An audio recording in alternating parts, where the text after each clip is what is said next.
আর এই মুহূর্তের বড় খবরের দিকে নজর রাখবো। সন্দেশখালীর তদন্ত চলবে, মামলা মুলতুবির জন্য সন্দেশখালীর তদন্ত থমকে যাবে না, এমনটাই জানিয়ে দিল সুপ্রিম কোর্ট।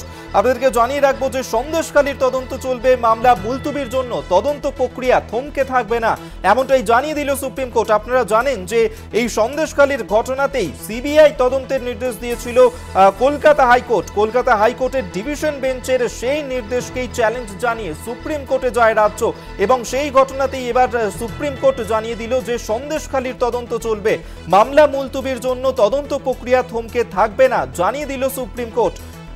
অভিষেক মানু সিংভি তিনি মামলা মুলতুবির জন্য আবেদন জানিয়েছিলেন এবং গ্রীষ্ম অবকাশের পর এই মামলার পরবর্তী শুনানি।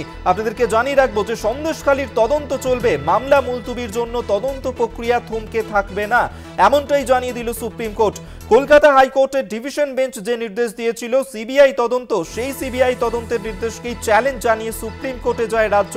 সেই ঘটনাতেই সন্দেশখালীর তদন্ত চলবে, মামলা মুলতুবির জন্য তদন্ত প্রক্রিয়া থমকে থাকবে না, জানিয়ে দিল সুপ্রিম কোর্ট।